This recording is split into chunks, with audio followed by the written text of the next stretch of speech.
I was in the middle of using a personal device when the boy next door suddenly barged in. I awkwardly pulled the covers over my head, thinking he wouldn't see me, but then a hand reached under my blanket. Ethan was 2 years older than me. We lived next door to each other and had been childhood friends since we were toddlers, but I never imagined there would come a day when he would catch me hiding under the covers, playing with a vibrating toy that should never see the light of day. I didn't even know he was coming over. It wasn't until my bedroom door clicked open and his tall figure appeared in the doorway that the blood rushed to my head. I let out a short scream, my mind going blank. My only instinct was to yank the duvet over my head, covering myself completely. Doomed. Social death. I held my breath, praying he was just here to borrow a book or that my mom had sent him to call me for dinner, and that he would leave in the next second. Silence outside the duvet. However, the expected sound of the door closing didn't come. Instead, steady footsteps approached my bed, step by step. My heart beat so fast it felt like it would jump out of my throat. Then, a warm, dry hand reached into my blanket without warning! Exclamation point. My whole body went rigid, toes curling against the sheets. I felt like I was going to faint from lack of oxygen. That hand had a clear target. It brushed precisely past my thigh and touched the little thing that was still vibrating slightly. Fingertips seemed to graze the skin of my thigh, sending a fatal shiver through me. Then, he deftly removed it, and the vibration stopped abruptly. Ethan's low, calm voice came from outside the duvet. "Lily, why are you hiding under the covers? Your mom asked me to call you for dinner." He paused. I could even imagine him examining the object in his hand. Then, his voice sounded with a hint of imperceptible amusement. "What is this?" My brain buzzed. In a moment of desperation, I shouted through the blanket in a muffled voice, "A massage stick. My calf is cramping." "Yes, a massage stick. Perfect excuse. I'm a genius." It was quiet outside for a moment. He seemed to be judging the authenticity of this statement. Then, he gently tugged at the corner of my blanket, his tone unreadable. "Come out and eat." Or, "Do you need me to help you massage?" That sentence shot through my spine like an electric current. I clutched the duvet tightly, exposing only a pair of burning eyes, daring not look at him. Ethan stood by the bed, tall and straight, holding the massage stick in his hand, looking as composed as if he were examining a common tool. I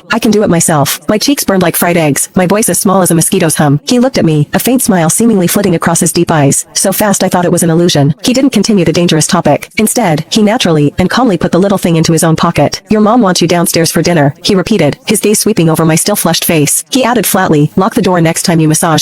With that, he didn't stay any longer. He turned and left my room, even thoughtfully closing the door behind him. I was left alone in the room with a heart about to explode. He took it? Why did he take my stuff? And put it in his own pocket? That thing, it might still have. I dared not think further, burying my burning face deep in my knees. Ethan, what does he mean? I spent 10 minutes mentally preparing myself in my room before dawdling downstairs for dinner. At the dining table, my mom was enthusiastically serving Ethan food. "Ethan, eat more. If only Lily were as sensible as you, I'd worry less." Ethan smiled politely. "You're too kind, Auntie. Lily is great." He looked completely at ease, as if the dominant and ambiguous man in my room just now was a hallucination. This realization made my ears hot, and I buried my head even lower. My mom, oblivious, continued to chatter. "Ethan, you're an orthopedist, right? Lily's been complaining about shoulder and neck pain from painting lately. She won't go to the hospital. You should talk to her." Ethan put down his chopsticks, his gaze seemingly inadvertently falling on me. His look was calm, yet it made me feel like I was sitting on pins and needles.